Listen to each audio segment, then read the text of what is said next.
Assalamualaikum warahmatullahi wabarakatuh. Bismillahirrahmanirrahim. Alhamdulillahirabbil alamin. Wa bihi nasta'inu ala umurid dunya waddin. Wassalatu wassalamu ala asrafil anbiya'i wal mursalin sayyidina wa habibina wa syafi'ina wa maulana Muhammadin wa ala alihi wa sahbihi ajma'in. Amma ba'du.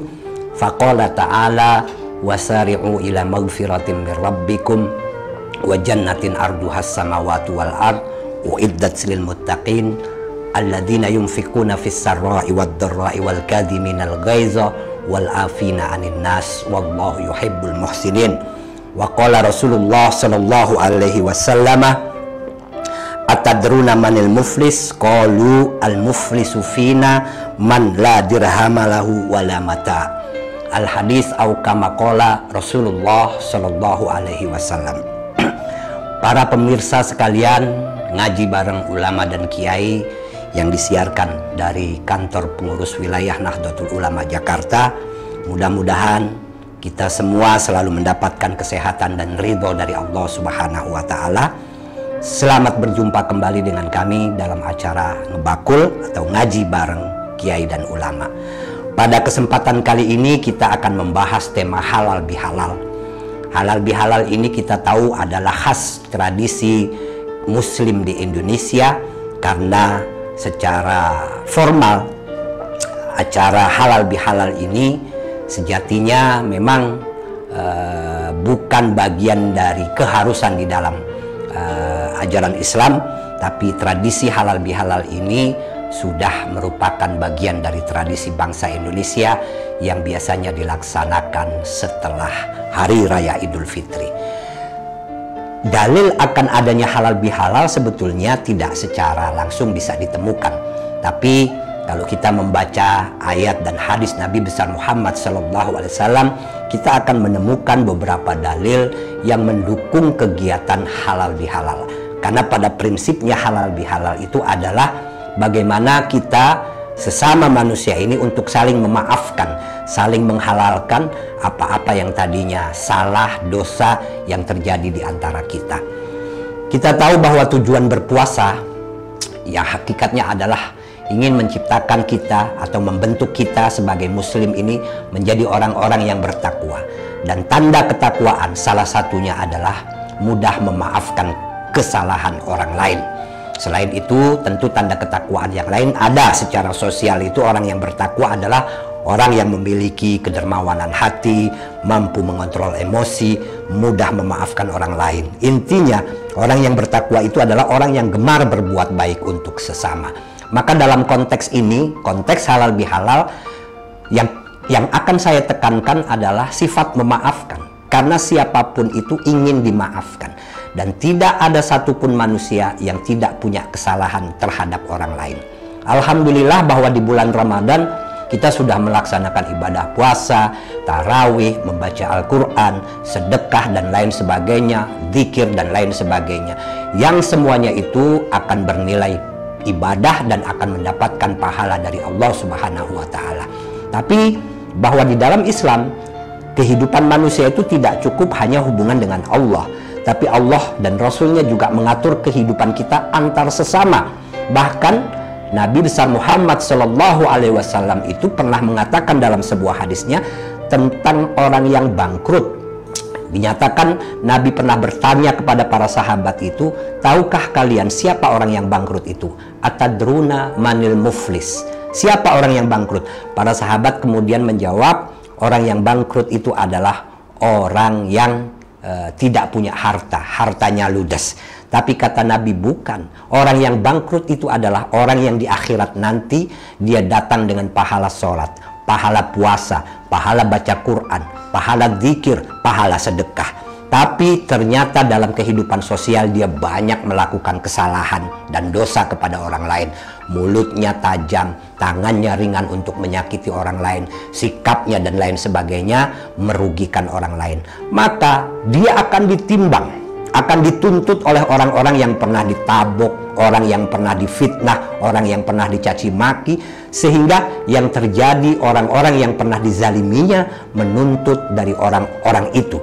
Jadi pahalanya yang banyak itu, baik dari sholat, puasa, akan diambilkan dan dikembalikan kepada orang-orang yang dizalimi. Habis pahalanya. Sementara orang-orang yang dizalimi masih ada, akhirnya dosa orang-orang yang dizalimi diambilkan untuk dia, yang kemudian pahalanya habis, yang tersisa adalah dosanya. Sehingga tadinya dia merasa berhak masuk surga, akhirnya dia akan dicemplungkan ke dalam neraka akibat terlalu banyaknya dosa yang dia lakukan terhadap manusia. Inilah orang yang bangkrut, kata Nabi besar Muhammad SAW. Oleh sebab itu, dalam konteks halal bihalal ini sudah sepantasnya kita dengan saudara, dengan tetangga, dengan keluarga, dengan teman-teman sejawat di kantor, di tempat sekolah, tempat kuliah, harus saling menghalalkan, saling memaafkan, agar tidak akan ada lagi tuntutan di akhirat nanti. Kalau memang kezaliman kita mewajibkan kita untuk mengembalikan hak-hak orang lain, maka kembalikanlah hak-hak itu selama kita masih punya kesempatan hidup di dunia ini. Inilah ajaran Islam. Inilah pentingnya kita selalu memperhatikan perilaku kita terhadap sesama umat manusia, agar segala ibadah yang kita lakukan, sholat, puasa, dan lain sebagainya, tidak akan sia-sia pahalanya. Karena merugi sekali orang yang melaksanakan ibadah banyak, tapi pada akhirnya nanti di akhirat pahala dari ibadah yang dia lakukan justru akan diambil, dibayarkan untuk orang-orang yang pernah dizalimi di muka bumi ini. Betapa luar biasanya ajaran Islam mengatur betapa pentingnya kita ini menjaga hubungan sosial kita antar sesama. Selain itu, kita tahu puasa ini sebetulnya adalah madrasah.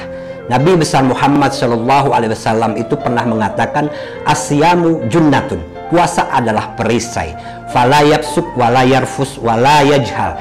Jadi orang yang berpuasa itu jangan berkata keji, jangan berkata kotor, dan jangan bertindak bodoh, kata Nabi. Bahkan fa ini mru'un qatalahu aw syatamahu falyakul inni shaim. Kalau kita sedang berpuasa, ditantang orang, dicaci maki orang, maka hendaknya kita menjawab, mohon maaf, inni shaim, aku sedang berpuasa.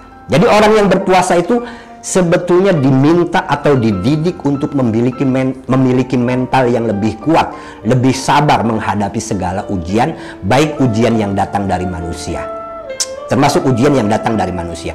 Dalam hadis tadi bahkan dicontohkan dengan sangat ekstrim. Orang yang berpuasa itu seandainya ditantang orang atau bahkan dicaci maki orang, kata Nabi, falyakul inni shaim, mohon maaf, aku sedang berpuasa. Aku tidak akan pernah melayani tantangan orang, aku tidak akan pernah membalas caci maki orang. Inilah dahsyatnya sebetulnya makna ibadah puasa yang diwajibkan kepada kita. Oleh sebab itu, harusnya kita semua selaku orang-orang yang menjalankan ibadah puasa mengoreksi diri, mengintrospeksi diri. Apakah puasa ini betul-betul membentuk kepribadian kita menjadi pribadi yang betul-betul bertakwa kepada Allah Subhanahu wa Ta'ala. Jangan malah sebaliknya, orang berpuasa makin sangar, makin marah-marah, mudah mencaci maki orang dan lain sebagainya. Itu tentu sangat keliru dan sangat jauh dari apa yang diajarkan dari ibadah puasa itu sendiri. Sekali lagi, momen halal bihalal ini, alangkah baiknya kita semua menyediakan pintu hati untuk saling memaafkan di antara kita, karena sekali lagi kita tidak ingin menjadi orang-orang yang bangkrut, menjadi orang-orang yang rugi. Pahala yang sudah kita kumpulkan dari puasa, dari sholat, dari tadarus, kita khawatir akan hilang semuanya hanya gara-gara perbuatan kita yang menyakiti dan merugikan orang lain. Inilah ajaran Islam yang maknanya adalah rahmatan lil alamin. Jadi bukan hanya kita diminta untuk beribadah kepada Allah, untuk khusyuk kepada Allah, tapi kita juga diminta untuk selalu menjaga kehidupan sosial yang baik, yang damai, yang tenang. Syukur-syukur kita bisa menguntungkan dan memberikan hal-hal yang bermanfaat buat orang-orang di sekitar kita. Ini saja yang bisa saya sampaikan pada kesempatan kali ini. Mudah-mudahan amal ibadah kita selama bulan Ramadan diterima di sisi Allah Subhanahu wa Ta'ala. Mudah-mudahan kita bisa saling memaafkan di momen pasca Idul Fitri ini dalam konteks halal bihalal. Walaupun mungkin secara fisik kita tidak bisa bertemu, tapi hati kita harus selalu siap untuk memaafkan siapa saja. Sekali lagi, mudah-mudahan kita berdoa Allah segera menyelesaikan wabah virus corona yang ada di negeri ini dan yang ada di dunia, sehingga kita dapat menjalankan aktivitas sehari-hari lebih menjadi normal kembali, bisa beribadah secara normal dan lain sebagainya. Usikum wa nafsi bitaqwallah wallahul muwaffiq ila aqwamit thoriq. Wassalamualaikum warahmatullahi wabarakatuh.